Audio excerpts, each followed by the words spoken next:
Je pense que je me rappellerai toujours des symptômes borderline, comment ils sont manifestés dans mon corps pour la première fois. Je pense qu'il y a vraiment un avant Fio, mon prénom, et un après Fio, tellement ça a été fort, intense et déroutant. Donc à l'époque, j'avais 18 ans, on est en 2013, et on vivait une relation à distance avec mon copain de l'époque, Brésil-Belgique. Et nous avions fait le choix qu'il vienne faire ses études en Belgique pour moi, pour que nous soyons ensemble, et j'étais très heureuse de ce choix-là. Et en fait, dès qu'il est arrivé en Belgique et qu'il s'est retrouvé chez moi, après quelques jours, tous les symptômes du trouble de la personnalité borderline se sont manifestés dans mon corps. Donc j'ai commencé à dissocier, en l'occurrence à dépersonnaliser.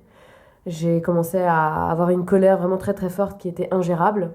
J'ai commencé à vouloir et à le faire, à m'automutiler, à être très impulsive, à ne plus savoir gérer mes émotions, à passer par des émotions extrêmement intenses et avoir beaucoup d'angoisse.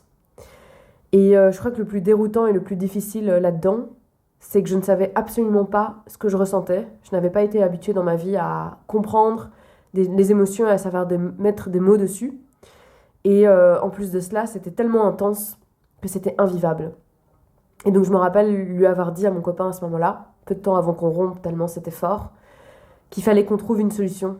Parce que si on n'allait pas trouver de solution, j'allais pas pouvoir continuer de vivre. J'allais être obligée de me suicider, même si j'avais extrêmement peur de la mort et de ce qui se passe après, mais j'allais être obligée de me suicider pour mettre fin à cette souffrance psychique qui avait un impact sur mon mental, sur moi ou sur qui avait du coup, j'avais des symptômes somatiques et c'était ingérable en fait. C'était ingérable, c'était tellement intense et c'était tellement dur de me sentir si incomprise, que les autres ne comprennent pas ce que je ressente, voire même que certains puissent penser que peut-être je dramatise.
Hello, moi c'est Fio, enchantée. J'ai 29 ans et j'ai été diagnostiquée du trouble de la personnalité borderline en avril 2023, c'est-à-dire 10 ans après les premiers symptômes. Et je suis ici pour te parler de ce trouble qui est encore très stigmatisé et pas très connu. J'ai envie de t'en parler parce que c'est important pour moi. Et donc, je cherche également à le déstigmatiser à travers les réseaux sociaux, notamment sous le nom de Border Attitude. Et j'ai envie de pouvoir donner du soutien et guider toute personne qui passe par des symptômes que j'ai vécus dans le passé.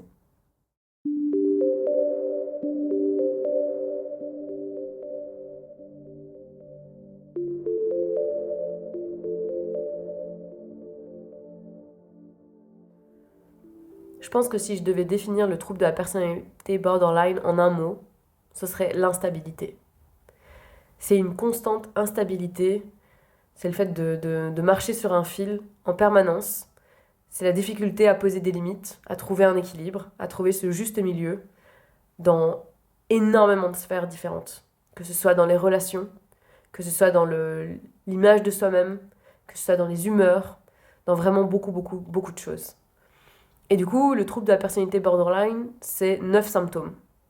9 symptômes de base que j'ai, ou que j'ai vécu, que j'ai ressenti à certains moments de ma vie, pas forcément que j'ai encore aujourd'hui, ou j'ai plus la sensation que c'est encore en moi, mais que j'arrive, certains des symptômes en tout cas, à les gérer au quotidien. Et donc ces 9 symptômes, ce sont les suivants. C'est une peur vraiment extrême de l'abandon et du rejet. Et du coup, c'est le fait de se sentir très facilement trigger par tout événement, surtout social, qui peut apparaître, de peur d'être abandonné et ou rejeté. C'est des changements d'humeur extrêmement intenses, mais ces changements d'humeur ne sont pas chimiques. Donc il y a toujours une raison à ce changement d'humeur, qui est en général lié à une pensée donc interne, ou alors à un événement extérieur qui s'est produit.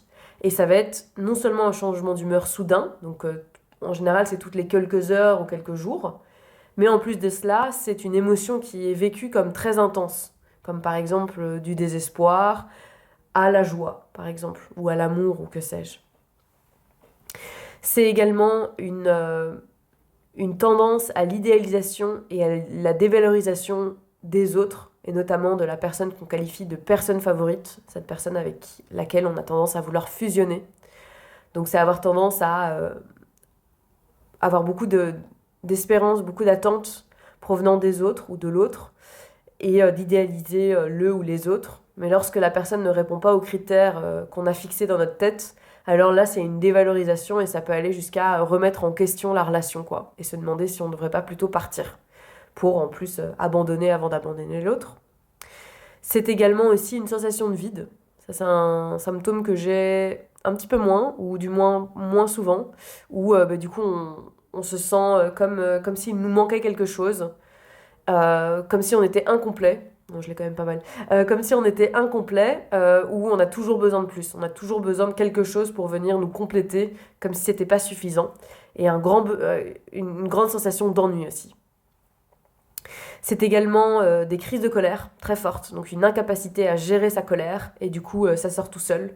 On ne sait pas se contrôler, les mots prennent le dessus sur, entre guillemets, notre psychique, et on peut être du coup vraiment très méchant envers autrui. C'est également beaucoup d'impulsivité dans beaucoup de domaines différents. Donc ça peut être par exemple en conduisant, l'envie de ressentir de l'adrénaline et du coup de conduire très vite. Ça peut être une sexualité à risque ou autre. C'est aussi une tendance à l'automutilation ou même au passage à l'acte, donc au suicide, à tenter de se suicider. L'automutilation, elle est là en fait parce que les symptômes sont tellement forts qu'on a juste envie de les arrêter. Et le seul remède qu'on ait pu trouver, c'est de s'automutiler pour faire taire ces symptômes si forts. Mais ça peut être également aussi, ou en plus, pour se punir. Se punir de vivre, en fait, tout simplement parce qu'on pense qu'on ne mérite pas de vivre. C'est aussi une perception de soi qui est différente. Donc, au fur et à mesure de la journée, par exemple. Donc ça peut être une difficulté à penser vraiment qui on est, quoi. Donc un coup je peux me sentir incroyable et extraordinaire et magnifique et intelligente, et puis quelques heures après ça va être mais en fait non, je suis un monstre, je ne mérite pas d'exister. Et puis c'est aussi un changement d'idées, de projets par exemple, de travail ou de relations amoureuses, sur les objectifs de vie, sur ce qu'on veut dans la vie, etc. Qu'on en revient avec cette instabilité assez chronique. Et enfin, le dernier symptôme qui pour moi est justement le plus fort, c'est de la dissociation et ou des pensées paranoïaques. Donc la dissociation, c'est le fait de se sentir en dehors de son corps. Ça, c'est le plus de la dépersonnalisation. Donc on ne se sent pas connecté à son corps. Et la déréalisation, là, c'est on ne se sent pas connecté à la réalité. Et l'autre symptôme, donc la paranoïa, là, c'est plus avoir la sensation qu'on est observé et qu'on nous veut du mal. Mais pour autant, tout ça, c'est ces deux symptômes qu'on a reliés en un dans le DSM-5. On est conscient, quand on a ce trouble, que c'est un ressenti. Donc c'est pas... c'est pas oui, on est conscient de ça. On est conscient que c'est juste un ressenti, mais pour autant, on n'a pas d'hallucination ou quoi que ce soit, comme dans d'autres troubles. Ici, il n'y a pas d'hallucination, mais on a un ressenti qu'on n'est pas connecté à la réalité, qu'on a l'impression qu'on va nous faire du mal, mais pour autant, on se doute bien que ça ne va pas arriver si on rationalise un peu. Mais rationaliser est compliqué, puisqu'on a sujet à avoir ce que j'appelle être des tempêtes émotionnelles. Et le moment où les tempêtes émotionnelles arrivent, eh bien on n'est plus capable de se rationaliser parce qu'on est pris par ces émotions qui sont si intenses. Pour se faire diagnostiquer du trouble de la personnalité borderline, il faut donc ressentir au moins 5 des 9 symptômes que j'ai énumérés avant. De plus, c'est un diagnostic qui se fait en général, enfin le trouble se manifeste à la fin de l'adolescence, donc, et pas avant, comme d'autres troubles neurodéveloppementaux par exemple. Et de plus, pour se faire diagnostiquer, du coup, ça se fait chez un psychiatre euh, et ou chez un neuropsychologue, mais le neuropsychologue peut uniquement donner une hypothèse. Seul le psychiatre sera à même de donner le diagnostic final. Donc si tu te sens concerné par cette thématique, je t'invite à donc aller te faire diagnostiquer. Pour ma part, je me suis fait diagnostiquer en avril 2023, alors que je pensais avoir un TDAH. Et j'avais déjà appris que j'étais donc au potentiel à 23 ans et j'avais déjà reçu le diagnostic du trouble anxieux généralisé donc vers mes 20 ans.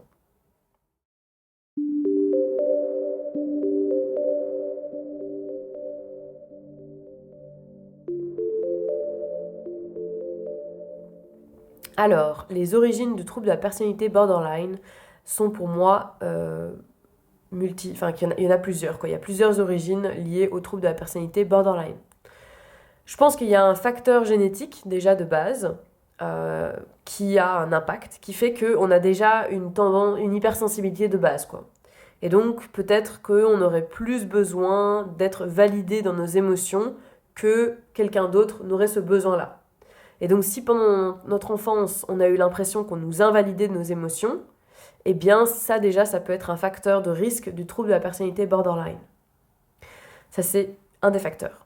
Un autre facteur, c'est selon moi très très fortement lié au trauma.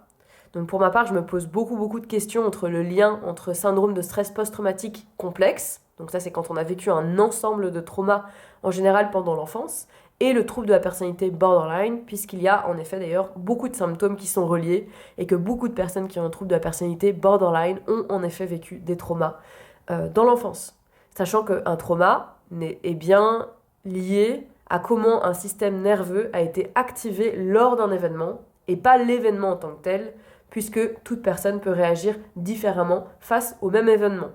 Donc, par exemple, mes frères, j'ai 2 grands frères, ils n'ont pas spécialement ressenti une invalidation des émotions dans leur enfance, ou en tout cas pas autant que moi, ça ne les a pas impactés autant que moi.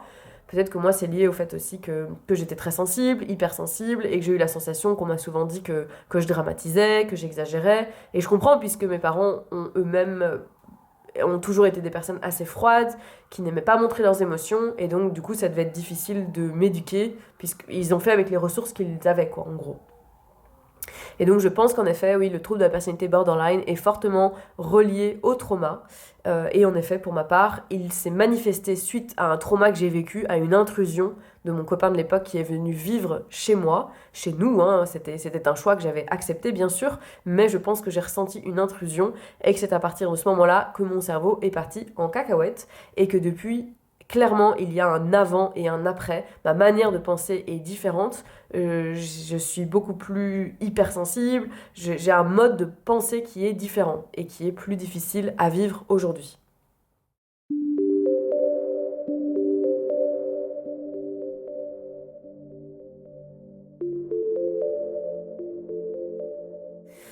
Vivre avec un trouble de la personnalité borderline, c'est clairement difficile. Ça, c'est clair que c'est pas du gâteau et que des fois, j'aimerais bien ne pas l'avoir.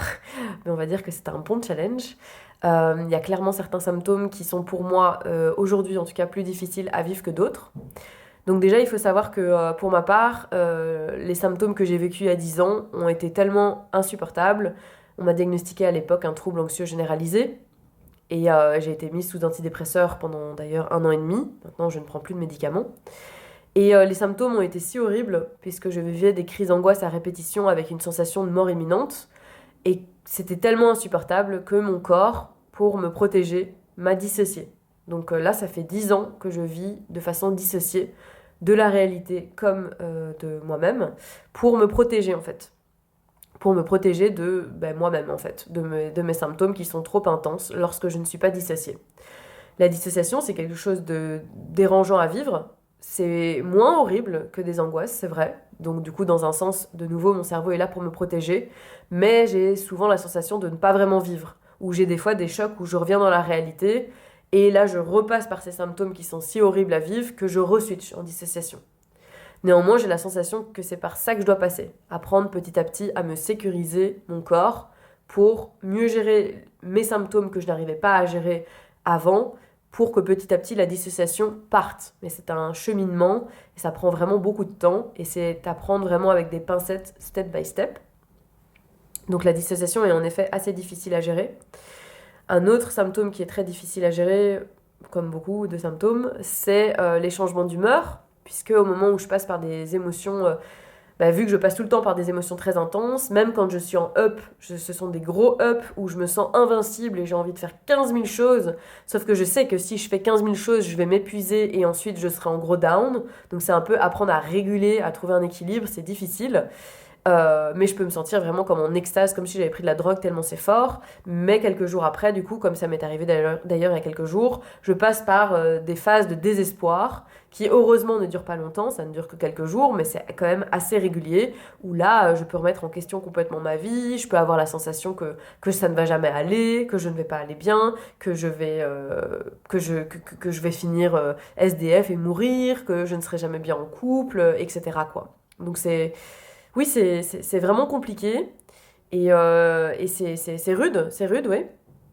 Un autre symptôme qui est difficile à vivre, c'est vraiment l'alternance d'idéalisation et de dévalorisation de l'autre. Donc j'ai tendance à beaucoup dévaloriser mes proches dans ma tête dès qu'ils ne répondent pas à mes attentes, encore plus dans le cadre de la relation de couple. Donc là, pour le moment, je préfère être célibataire pour prendre du temps pour vraiment être saine d'abord avec moi-même avant d'être bien en couple. Mais ouais, c'est difficile. En fait, c'est comme si on perdait toute temporalité, quoi. Au moment où on ressent quelle que soit l'émotion, il y a vraiment, on perd toute temporalité, on a l'impression qu'on va être dans cette émotion pour toujours. Donc je suis en désespoir, mais je vais être désespérée toute ma vie. Je n'ai pas d'énergie, je suis fatiguée, je vais être comme ça toute ma vie. Je suis anxieux, je vais être comme ça toute ma vie. Donc l'idée, c'est vraiment de réussir à se dire, ok, non, c'est temporaire, quoi. Et donc c'est la même chose par rapport aux autres. Quand je visualise quelqu'un devant moi et que je vois son défaut, j'ai l'impression que la personne n'est que ça. Et j'oublie complètement tous les bons moments qu'on a passés ensemble. Et j'oublie qu'en fait, une personne, c'est pas noir ou pas blanc. En fait, toute personne est grise et toute personne a des qualités et des défauts. Et c'est ça qui d'ailleurs rend l'humain magnifique tel qu'il est ou elle est. C'est qu'on est un tout et pas juste un défaut ou une qualité, quoi.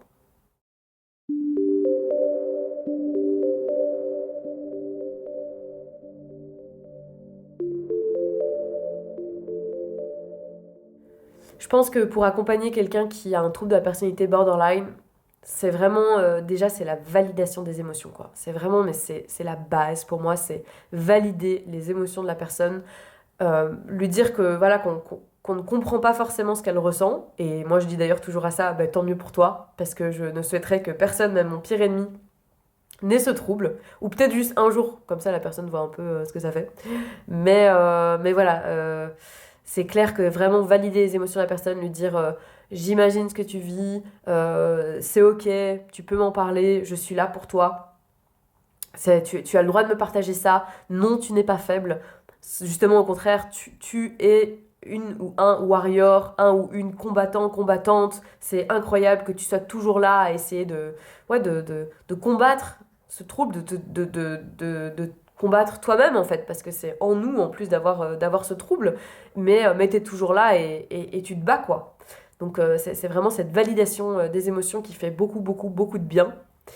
Souvent, j'ai même pas besoin vraiment de conseils parce que je suis quelqu'un déjà de base très analytique, très orienté conseil. Donc tout ce que j'ai besoin d'entendre, c'est surtout de soutien et je suis là pour toi quoi. Je suis là pour toi et non, tu ne me déranges pas et non, je ne vais pas te quitter. Oui, c'est dur de te voir dans cet état-là, mais je vais pas partir et je serai là pour toi toujours quoi. Donc ça, c'est vraiment quelque chose qui fait beaucoup de bien. Et ce qui est important aussi, c'est donc pour la personne qui suit, pour la personne qui accompagne, c'est aussi également de fixer ses limites. Parce que si la personne ne fixe pas, si le proche ne fixe pas ses limites, la personne qui a le trouble borderline va vraiment avoir tendance à souvent aller les chercher, aller voir en fait où sont les limites quoi. Puisque la personne qui a un trouble borderline, on a tendance à ne pas trop savoir quelles sont nos propres limites. On a une tendance comme ça à aller gratter un petit peu les frontières pour savoir à quel moment oui, c'est délimité quoi. Donc pas hésiter à ouais, c'est hyper important en plus de fixer ses limites et puis en plus de prendre soin de soi, quoi, de prendre soin de sa propre santé mentale, de trouver des compromis, fixer les limites, pas hésiter à dire, ben voilà, là je sens que j'ai besoin de temps pour moi. Et puis après, utiliser des mots doux, quoi, pour rassurer l'autre, quoi. J'ai besoin de temps pour moi, je ne suis pas capable qu'on discute maintenant, par exemple, mais je te propose qu'on reprenne la discussion tout à l'heure et sache que ça n'a rien à voir avec toi et que je t'aime, voilà. Ce sont vraiment des mots chaleureux et très émotionnels, en fait. J'ai la sensation que quand on a un trouble borderline, on a besoin d'avoir autour de nous des gens qui auront une très grande maturité émotionnelle, qui seront bien dans leur basket, qui prendront pas personnellement les choses quand on leur dit par exemple je m'ennuie en ta présence ou je remets en question la relation, quelle qu'elle soit. Ça doit être très dur à entendre, je me doute bien. Il faut que l'autre, idéalement, ait la capacité à se dire ok, en fait, là, c'est pas, par exemple, Fio qui parle, c'est le trouble. Je sais qu'elle va switcher d'avis demain, je sais que c'est pas vrai, donc je le prends pas personnellement et je suis là pour elle, quoi. Parce que c'est ça, au fond, ce dont on a besoin. C'est des gens qui sont là pour nous et en même temps qui nous laissent être indépendants. Moi, personnellement, je peux pas être avec quelqu'un qui me sauve. Ça me met mal à l'aise.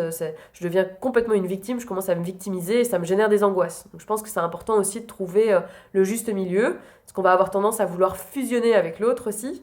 Et puis ensuite, à facilement se sentir étouffé. Donc, vraiment, cette idée de trouver, entre guillemets, le juste milieu pour faire en sorte que ça marche. Et donc, comme je disais, ça passe par validation des émotions, fixer les limites, être patient, se rappeler qu'il y a un trouble derrière tout ça aussi, hein. Ne pas culpabiliser l'autre, ne pas faire culpabiliser l'autre, surtout, ça c'est très important, ne pas lui faire mettre la responsabilité dessus, utiliser aussi la communication non violente, c'est très important, donc pas être dans l'accusation, toujours parler, ça vaut pour les deux, hein. Je me suis sentie comme cela, j'ai eu l'impression de me sentir jugée par exemple, et pas tu me juges, tu me trouves insuffisant, etc. quoi. Donc je pense que la communication et la maturité émotionnelle vont vraiment faire toute la différence.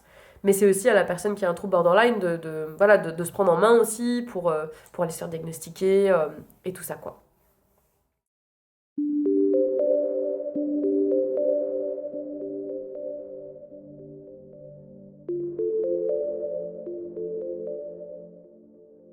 Est-ce qu'on peut guérir du trouble de la personnalité borderline? Je me demande, je me pose des questions par rapport à ça. Je garde énormément d'espoir pour la suite. Je pense qu'on gardera toujours cette prédisposition, entre guillemets, de sensibilité, de vulnérabilité émotionnelle. Donc ça, je pense que voilà, je garderai cette certaine, peut-être le mot c'est quand même fragilité en tout cas par rapport à ça, hypersensibilité, ça je pense que ça ne partira pas. Mais je pense qu'il est possible de réduire les symptômes et de les atténuer et entre guillemets d'en guérir ou du moins en tout cas de les gérer. Je pense que ça passe surtout par apprendre à les gérer. Et donc ça passe par beaucoup de choses. La première déjà, je pense que c'est le must, c'est avoir une bonne hygiène de vie. Moi personnellement, c'est ça qui a tout changé. Donc auparavant, je fumais 20 clopes par jour, je ne faisais pas de sport, je buvais tous les soirs quand j'avais 20 ans jusqu'à 6 heures du matin et ensuite j'étais repartie le lendemain soir. J'étais en couple avec quelqu'un où nous avions une relation assez toxique et j'enchaînais les relations toxiques. Je n'arrivais pas à suivre les cours, j'étais en études de pharmacie, je n'arrivais pas à suivre. Ce qui a tout changé, c'est de lâcher mes études, malheureusement, même si ça a été très dur, et de devenir salariée. Le fait d'avoir arrêté mes études et d'avoir commencé à travailler, ça m'a fait beaucoup de bien, ça m'a permis d'avoir une structure, Je pense que quand on a un trouble de la personnalité borderline, c'est hyper important d'avoir des habitudes et des structures. Pour ma part, il faut en même temps qu'il y ait une certaine variété, parce que je suis aussi au potentiel et donc j'aime pas quand c'est toujours la même chose. Mais clairement, il y a une forme de structure dans ma vie. Mon appartement est toujours rangé, c'est bête, mais ça fait une différence de folie. Ça me permet d'avoir l'esprit plus clair. Et donc le fait d'avoir commencé à travailler, de sentir que je me sentais reconnue, que j'avais une certaine forme de reconnaissance, ça m'a fait beaucoup de bien. Et de là, les habitudes sont venues petit à petit. Donc au début, c'était tout petit. Et maintenant, j'ai fait une formation donc, de pleine conscience. Et donc, je fais la méditation plus ou moins tous les jours. Et ou de la cohérence cardiaque. Je fais attention à bien boire. Donc ça, c'est important, à m'hydrater. Je fais du sport plus ou moins 5 à 6 fois par semaine. Je marche de façon quotidienne. Je fais attention à prendre soin de ma peau. C'est bête, mais de nouveau, ça fait du bien de prendre soin de soi, d'arrêter de se saboter, en fait. Je mange de façon saine. J'évite de grignoter, donc je me sens mieux aussi dans mon corps. Je me sens bien dans mon corps, donc ça me fait beaucoup de bien. Je fais attention à ma consommation d'alcool, je ne fume plus. Ça, ce sont des choses aussi qui m'ont fait beaucoup de bien. Je sais que l'alcool est vraiment... pour être honnête, j'hésite presque à faire 1 an sans alcool. Je fais déjà tous les ans 1 mois sans alcool, mais j'hésite à faire plus parce que je vois à quel point l'alcool a un impact négatif sur moi. Ça peut me faire switch de mood comme ça et me faire partir dans des cheminements de pensée qui sont vraiment pas très sains. Donc, bonne hygiène de vie, ça c'est vraiment le must. Après, il y a ce côté, à force d'avoir fait de la méditation, je suis capable maintenant d'analyser beaucoup mieux mes pensées. Et donc cette capacité, grâce à la méditation, qui est donc une méthode qui permet de comprendre les pensées qu'on a, et pas forcément de relaxation, j'ai maintenant cette capacité de voir en fait, de m'utiliser entre guillemets comme propre cobaye, et d'être consciente des pensées qui me passent par la tête, et des émotions, et des sensations physiques. Donc je reconnecte aussi mon esprit à mon corps, et donc je suis de plus en plus capable de voir qu'est-ce qui se passe. D'aller gratter en fait. Qu'est-ce qui se passe? Quand est-ce que je suis trigger? Ouf, là d'un coup, j'ai envie de m'énerver. Pourquoi est-ce que d'un coup j'ai envie de m'énerver? Ok, c'est parce que j'ai reçu ce message, et ce message, ça me rappelle mon papa, où des fois j'avais l'impression qu'il rigolait de moi, et je vais aller faire une sorte d'analyse en chaîne rétrospective pour essayer de comprendre ce qui s'est passé. Ça peut se faire soit seul, soit des fois ça peut se faire avec quelqu'un aussi. Des fois je n'arrive pas à comprendre pourquoi est-ce que je suis en colère. Et donc ça peut être chouette que l'autre personne qui est à côté de moi me dise « Ok Fio, là j'ai l'impression qu'il y a quelque chose. » Et si on comprend ensemble, de décortiquer qu'est-ce qui a pu t'arriver. Et ensuite, eh bien évidemment, il y a les outils thérapeutiques et ou médicamenteux. Pas ou. Enfin, en gros les médicaments, je pense que c'est pas nécessaire, ça c'est sûr, mais ça peut être intéressant, ça peut être vu comme une béquille si vraiment il n'y a pas d'autre solution, quoi. Si on a tout essayé, que là ça va pas, que je sais pas moi, la personne pense au suicide, ben, évidemment, bien sûr, les antidépresseurs par exemple peuvent être une option à voir avec le médecin, très important, mais ça ne réglera pas le problème de fond.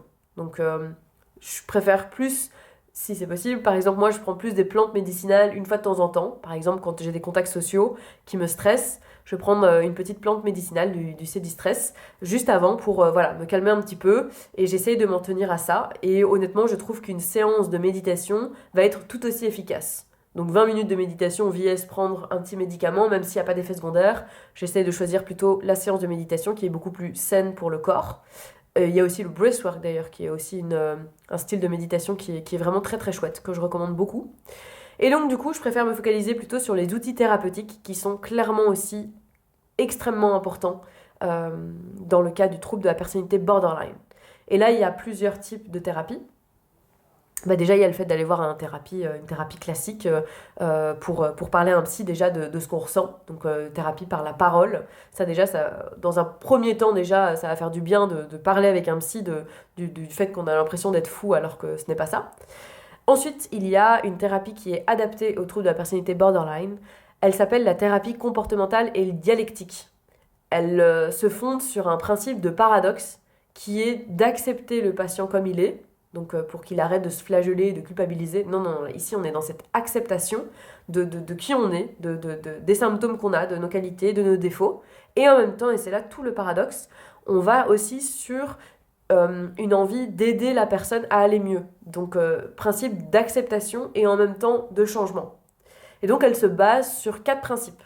Le premier principe, la première compétence, c'est la pleine conscience. Donc ici, en fait, donc cette thérapie, la thérapie comportementale dialectique, ou TCD, elle propose des outils qu'ensuite le patient va pouvoir mettre en place dans sa vie de tous les jours.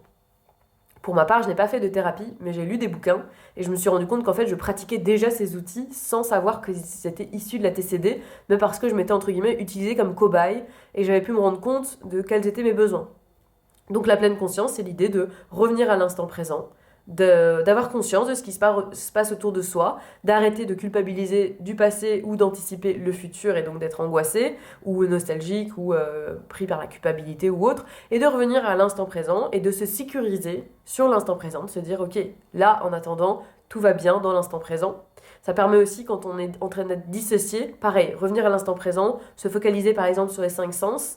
Pour ma part, moi j'aime beaucoup me focaliser sur le toucher, sur ce que je ressens en moi, pour me reconnecter à moi, pour essayer de réguler un petit peu mon système nerveux aussi. Donc voilà, ça c'est la première compétence.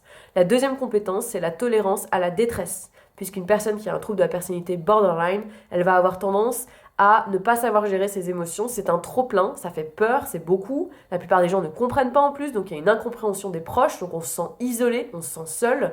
C'est très dur à vivre. Et donc ça va être des outils qui vont permettre de voilà, apprendre à tolérer cette détresse, apprendre à l'accepter, apprendre à accepter cette émotion, arrêter de mettre ça de côté ou quoi que ce soit.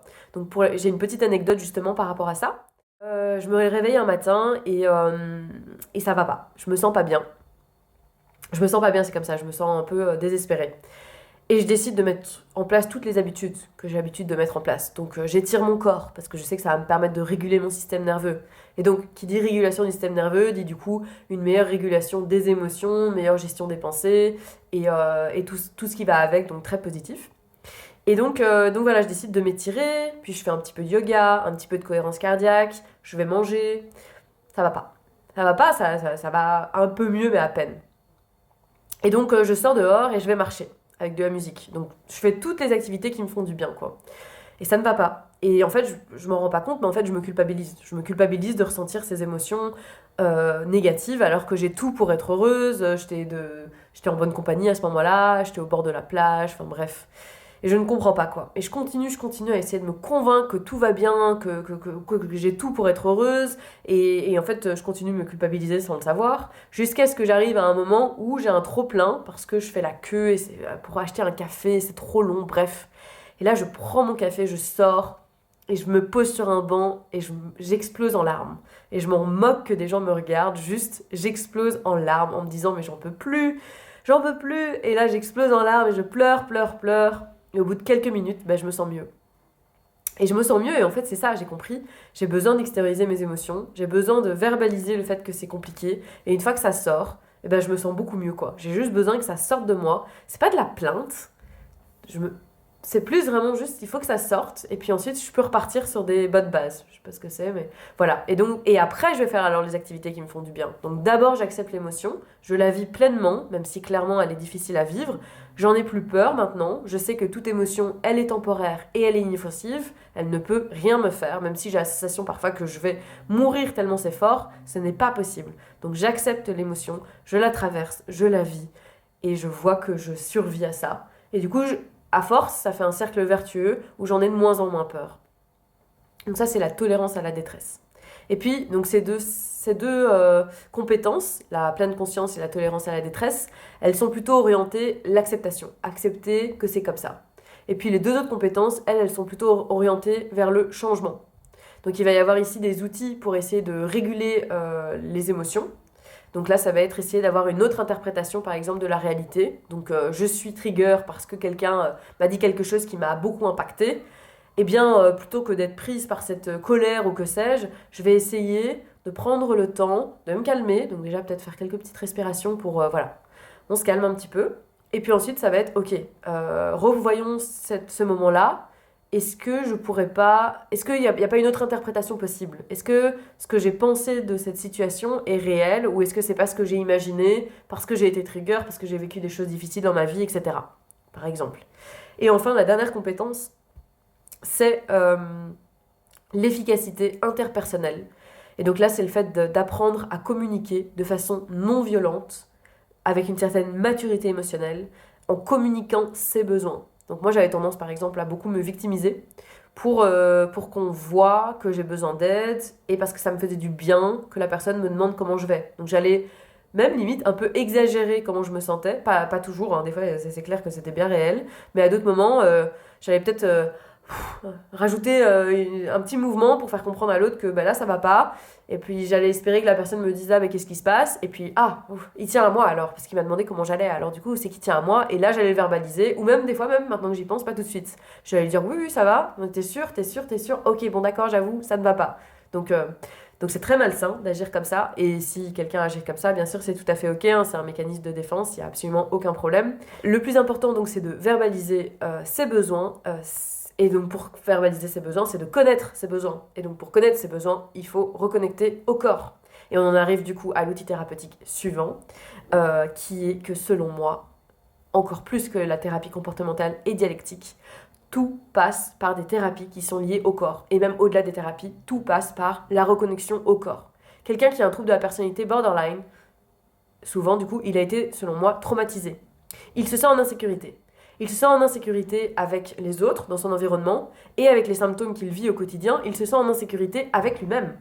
Parce que c'est tellement fort ce qu'il ou elle ressent qu'il n'y a plus de sécurité avec soi-même. Moi, c'est ce que j'ai vraiment vécu, et j'apprends maintenant aujourd'hui à me sécuriser pour être bien avec moi-même. Et du coup, ça passe, par exemple, en premier lieu, par de la méditation. Et c'est là que ça peut être chouette de faire ça avec un thérapeute, parce que parfois on a été tellement traumatisé par son propre corps que juste le fait de s'arrêter et d'essayer d'écouter ce qui se passe dans son corps, c'est trop. Moi je m'en rappelle à l'époque, j'étais même plus capable de faire du sport parce que j'entendais mon rythme cardiaque et que j'avais l'impression que j'allais mourir. Juste d'entendre mon cœur, j'avais l'impression que j'allais mourir quoi. Et là j'apprends petit à petit à le réécouter, et même encore aujourd'hui j'ai peur de mourir quand juste je le sens, et ça me demande beaucoup de courage et beaucoup de temps et de calme pour réussir à me dire non, Fio, c'est bon, tout va bien, tu es en sécurité avec toi-même, etc. Donc, reconnexion avec le corps. Du coup, déjà, il y a tout ce qui est donc yoga, méditation, relaxation, cohérence cardiaque, étirement, stimulation du nerf vague aussi, donc le nerf vague qui est capital dans la régulation du système nerveux, ça c'est très important aussi. Et puis sinon, il va y avoir plusieurs thérapies qui sont adaptées pour aller gérer les traumas. Donc un trauma, c'est en général, comme j'en ai parlé déjà un petit peu tout à l'heure, c'est le système nerveux qui a été dérégulé en réaction à un événement. Et en fait, quand on a tendance à être face à une situation de danger, en général, soit on fuit, c'est le principe de la théorie polyvagale, soit on fuit, soit on combat, soit, dans le cas où on se sent vraiment en danger de mort, on fige. On se fige, et on a l'impression qu'on est mort, mais en fait, intérieurement, notre système nerveux est complètement activé. Et là, toute la différence entre les animaux et les humains, c'est que les animaux, ils ont l'habitude de faire ça, et ensuite, bam, ils vont changer de mood, ils vont changer de mode, et hop, ils vont extérioriser cette énergie qui est restée stockée en eux, en bougeant.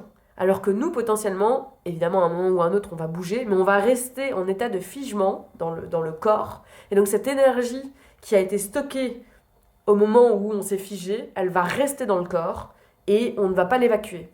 Et c'est là qu'un syndrome de stress post-traumatique va pouvoir avoir lieu, par exemple. Et du coup, à ce moment-là, par la suite, on est donc traumatisé et les symptômes somatiques vont arriver. Anxiété, insomnie ou autre.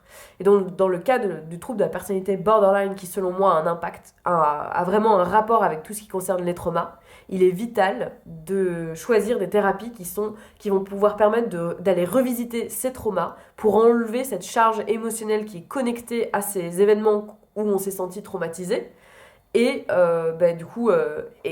extérioriser cette énergie qui est coincée en nous. Donc là, il y a plusieurs types de thérapies qui sont adaptées. La première thérapie, c'est l'EMDR. Donc l'EMDR, on va essayer d'être dans un cadre bienveillant avec le thérapeute. Donc ça se fait pas du jour au lendemain. D'abord, c'est apprendre à se connaître mutuellement, se sentir vraiment dans un cadre où on se sent en sécurité, parce que revisiter des traumas, c'est quelque chose quand même de très difficile. C'est un vrai combat et ça demande beaucoup de courage. Et donc du coup, l'idée, c'est vraiment de petit à petit créer un cadre sécurisant, et puis ensuite d'aller reparler des événements traumatisants qu'on a vécus, et par un mouvement des yeux comme ceci, que le thérapeute fait, l'idée donc c'est d'aller revisiter ces traumas, et petit à petit d'enlever cette charge émotionnelle. Ça c'est un premier type de thérapie.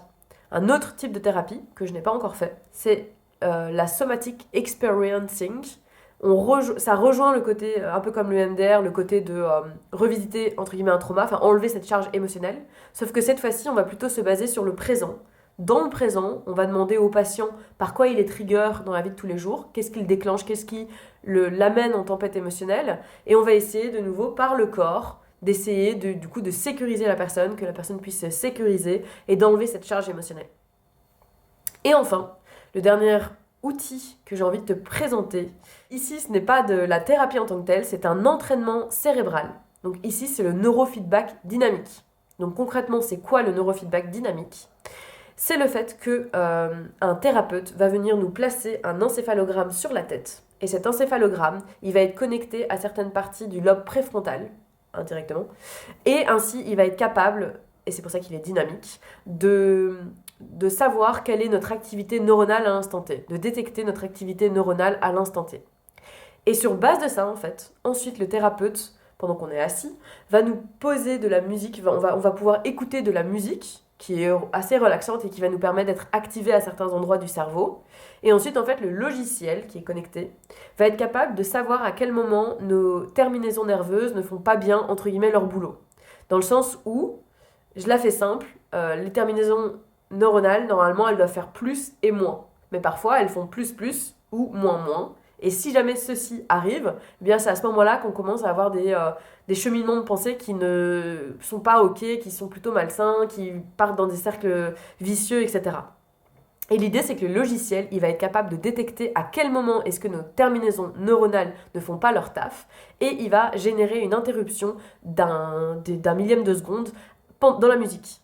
Et cette interruption va faire que autant nous, de façon consciente, on va pas sentir vraiment, on va juste à peine l'entendre, on sera peut-être perturbé la première séance et ensuite plus, mais par contre notre cerveau, lui, au même titre que si, imaginons, t'es en train de marcher dans la rue et là d'un coup il y a quelqu'un qui passe à côté de toi, t'es perturbé donc du coup tu réagis entre guillemets, et ben notre cerveau il va réagir et il va refabriquer entre guillemets une bonne terminaison nerveuse quoi. Et du coup, grâce à ça, l'idée c'est que à terme, mais déjà après une séance, ça a des vertus incroyables, puisque c'est un entraînement cérébral, donc l'idée c'est qu'au fur et à mesure, c'est ton cerveau en fait qui gère le tout. Et du coup, ça j'en pratique depuis quelques semaines déjà, et ça a des vertus sur moi qui sont vraiment donc dingues, comme je disais, à savoir que j'ai une meilleure, enfin je peux plus écouter mon intuition, j'arrive plus à l'écouter, je me sens plus nuancée, j'ai l'impression de prendre plus de recul aussi, j'ai moins de problèmes de concentration. Quoi d'autre je me sens plus apaisée quand même, en globalité.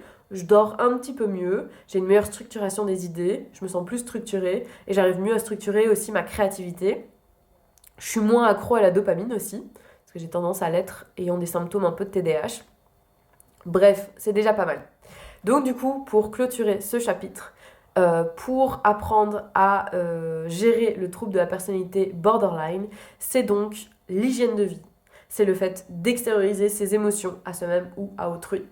Et c'est toute la partie donc, des outils thérapeutiques tels que la thérapie comportementale et dialectique et des thérapies orientées corps comme le MDR, la somatic experiencing et enfin c'est l'entraînement cérébral qui est le neurofeedback dynamique.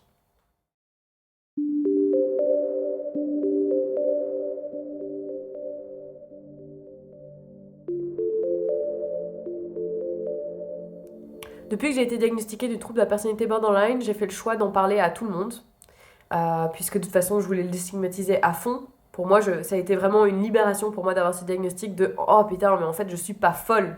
En fait, il y a bien quelque chose. J'ai eu la sensation d'avoir vécu et de vivre encore aujourd'hui quelque chose de vraiment dur. Et puis quand j'ai appris que 80% des gens qui avaient ce trouble tentaient de se suicider, et je n'en fais pas partie, j'ai compris. Et j'ai eu besoin d'en parler à tout le monde, de déstigmatiser à mort, de créer un site par rapport à ça, donc borderattitude.fr. Là, j'ai plein de projets, j'ai envie de faire un podcast, enfin bref, beaucoup de choses. Et c'était intéressant de voir les réactions de chacun. Puisque autant certains de mes proches, c'est incroyable, je reçois tellement de gratitude, j'ai tellement de gratitude parce que je reçois tellement de bienveillance. Et je vois que désormais, ils comprennent en fait beaucoup plus et c'est chouette. Et ils savent en fait que je dramatise pas, alors que peut-être qu'avant, ils se rendaient pas compte en tout cas à quel point c'était fort. Et maintenant, ils sont conscients et ça me fait du bien. Et autant il y en a d'autres, pour d'autres personnes, je vois à quel point c'est tabou quoi. il y a vraiment des personnes dont je tairai le nom où j'ai l'impression que je peux même pas en parler en fait. C'est tabou et je suis pas censée parler de ça. Ça met mal à l'aise les gens. Ils savent pas comment réagir et donc ils préfèrent juste ouais, ne pas écouter quoi. Et ça me trigger beaucoup en fait. Ça me rend vraiment très triste parce que je trouve ça dommage en fait. Parce que ça fait tellement du bien. Pour moi, l'inclusion sociale c'est hyper important. Et juste demander à la personne comment tu te sens ou juste dire oui, comment ça va par rapport à ça, est-ce que tu as besoin de quoi que ce soit. Ça ferait tellement du bien. Et là, je parle vraiment des troubles en général, quoi, pas spécialement le trouble de la personnalité borderline. Après, pour le trouble borderline, mais en plus, il est notamment très stigmatisé parce que ce sont souvent des personnes qui sont très extrêmes, très intenses. On les catégorise souvent comme manipulatrices. Je me suis longtemps demandé si j'étais pas manipulatrice. On a fait un long travail là-dessus avec ma psy.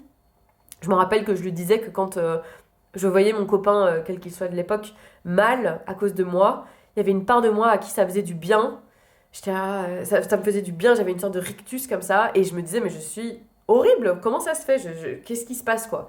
Et en fait, on a pu décoder et comprendre qu'en fait, au fond, ça me faisait du bien, même si c'est malsain, parce qu'en fait, ça voulait dire que la personne tenait à moi, et c'est ça qui me faisait du bien, en fait. C'était pas délibérément du style, ça me fait plaisir que l'autre soit mal, quoi.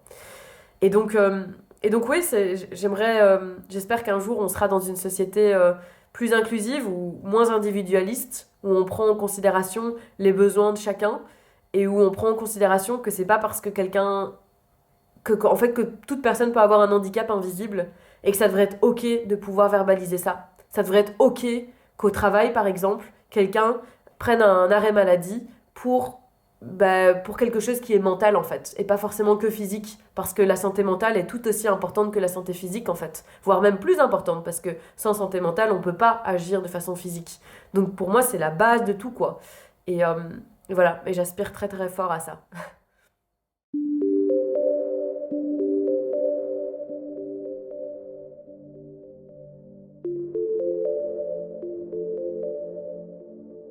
J'en reviens à ça, hein.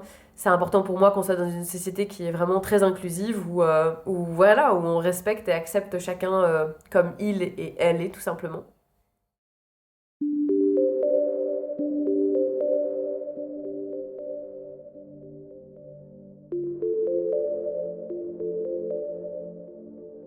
Je me suis longtemps demandé, et je me demande encore aujourd'hui, si j'avais la possibilité de ne pas avoir ce trouble et de ne l'avoir jamais eu, est-ce que je le prendrais? Parce que j'étais en études de pharmacie, donc je serais sûrement pharmacienne aujourd'hui. J'aurais une vie, mais complètement différente si j'avais pas eu ce trouble, ça c'est sûr. Et la réponse est, bah, je sais pas en fait. Parce qu'en fait, ce trouble, il m'a vraiment appris à être moins égoïste. Parce que je pense que j'étais quelqu'un d'assez égoïste, d'assez égocentré, d'assez individualiste, qui était toujours à la recherche de plaire. C'était le plus important pour moi, au-delà des études, c'était de plaire, pour in fine être en couple et être stable et être dans une vie amoureuse épanouie, etc. Mais il y avait un grand besoin de plaire et je pense que j'étais très focalisée sur moi. Et j'étais pas du tout dans les émotions, j'étais pas du tout dans écouter l'autre, j'étais très focus sur moi, ouais. Et ce trouble, il m'a aidé du coup pour de nombreuses choses. Il m'a aidé à accepter enfin, à accepter les autres en fait, à avoir beaucoup plus de bienveillance envers les autres, à être beaucoup plus empathique, à accepter enfin, à comprendre en fait, à comprendre que les troubles ça existe, que c'est réel. Et je me sens maintenant désormais beaucoup plus ouverte quand, par exemple, quelqu'un qui a un trouble, je sais pas moi, bipolaire ou schizophrène, si quelqu'un me parle, je vais beaucoup plus comprendre et, euh, et même la personne, je le vois aussi, elle se sent beaucoup plus à l'aise pour m'en parler parce qu'elle sait que je vais pas la juger et que je comprends pas forcément ce qu'elle vit, mais qu'en tout cas je suis là pour l'écouter et que je suis là pour lui dire y a pas de souci, tout va bien, écoute-toi, ressource-toi si besoin et tout est ok. Et tout est ok quoi, tout est ok. Je pense que c'est hyper important que chacun s'écoute et verbalise ses besoins et se respecte et se ressource si besoin, quoi. Et que chacun accepte les autres et qu'on vive dans un monde où il y a le plus de bienveillance possible et de communication et d'authenticité et d'inclusion et de maturité émotionnelle. Et donc je pense que ouais, ce trouble m'a apporté tout ça. Et j'aspire aussi même si moi-même je vais pas bien tous les jours, et c'est toujours compliqué certains jours, ce qui me donne beaucoup de force. Maintenant que je crée au fur et à mesure une communauté pour soutenir, pour guider et pour aider d'autres personnes, c'est vraiment, en fait, je me rappelle de moi il y a 10 ans qui était mais tellement mal et qui tapait sur Google mes symptômes pour essayer de comprendre ce que j'avais. Et je me sentais si seule. Et ce qui m'a fait du bien, c'est de recevoir de l'espoir. De l'espoir de personnes qui... Il y avait peut-être pas le mot borderline, mais en tout cas qui étaient passées par la dissociation et qui disaient qu'ils allaient mieux. Je me rappellerai toujours d'un message spécifique ouais, où la personne disait c'est dur, mais tenez le cap, les gars, vous allez vous en sortir. Et je me suis dit, bah moi je vais m'en sortir en fait. Et le fait qu'aujourd'hui, je suis relativement stable, voilà, je vis dans un appart très bien, j'ai un boulot, je prends pas de médicaments, j'ai une très bonne hygiène de vie, j'ai mis en place toutes ces choses et ça me booste, ça me donne énormément de force de pouvoir du coup essayer de donner en fait tout ça, tout ce savoir, toute cette vulgarisation, toute cette transmission d'informations, ce côté où je guide, où je montre, où je donne l'exemple entre guillemets, etc. à d'autres personnes qui sont en ce moment potentiellement au fond du gouffre et de pouvoir leur apporter tout ça, c'est vraiment quelque chose qui vraiment moi me fait du bien et me booste et du coup me donne de l'espoir en fait moi-même et me motive en fait et c'est vraiment chouette. Et du coup, j'ai envie de clôturer tout ça en disant à mesure que je m'utilise comme cobaye et que je suis surtout de plus en plus consciente de ce qui se passe dans mon corps, je vois en fait à quel point c'est fort. Je vois à quel point c'est intense. Je me rendais pas compte avant. Enfin, j'étais tellement prise par le truc que je me rendais pas compte. Juste, j'étais en pleine tempête émotionnelle à chaque fois, quoi. Mais maintenant, je m'en rends compte. Et je me dis qu'en fait, toute personne qui a ce trouble, mais c'est enfin, vous êtes, si tu te sens concerné, tu es un vrai ou une vraie combattant, combattante, parce que c'est réel en fait. Ce qu'on vit, je sais que d'un œil extérieur, vu que j'avais pas ce trouble quand j'étais jeune, je sais à quel point ça peut paraître démesuré et que comment c'est possible que juste parce que quelqu'un a dit un petit mot de travers, tempête émotionnelle, avoir du mal à respirer et tout ça, ça paraît si fort et si démesuré. Je peux comprendre à quel point d'un regard extérieur, ça paraît presque incompréhensible, mais c'est réel. Je le répète encore une fois, c'est bien réel, c'est pas de la dramatisation, c'est pas de l'exagération pour avoir de l'émotion, pour avoir de l'attention ou quoi que ce soit. C'est là, c'est en nous, et on le gère comme on peut, et c'est vraiment difficile, et il y a vraiment ce besoin du coup de soutien, et surtout d'être validé par les proches, ça c'est vraiment extrêmement important, ça ne peut pas aller, sinon on ne peut pas aller vers la guérison sans ça, quoi. On a besoin d'avoir des personnes autour de nous qui sont capables de reconnaître que des fois quand on n'agit pas comme on devrait ou de façon malsaine, il y a vraiment un trouble derrière qui nous empêche d'agir de façon logique et rationnelle. Et c'est pas pour autant qu'on peut faire tout et n'importe quoi et que c'est important de poser des limites, mais en tout cas, c'est bien là et on essaye comme on peut de vivre avec tout ça et c'est quelque chose qui est difficile et je garde notamment, mine de rien, espoir que ça va mieux avec le temps et que ça demande beaucoup, beaucoup de patience, de bienveillance et surtout de déculpabiliser et de lâcher prise. Voilà. Du coup, j'envoie beaucoup de good vibes, de soutien et d'espoir à toute personne qui regardera cette vidéo. Et je t'invite donc, si tu le désires, à me suivre sur Instagram, donc c'est Border Attitude, ou à aller sur mon site borderattitude.fr. Tu peux également me contacter sous l'adresse email fio@borderattitude.fr si tu as des questions, n'hésite pas. Voilà, sur ce, je te souhaite plein de bonheur pour la suite et je te dis peut-être à très vite. Salut!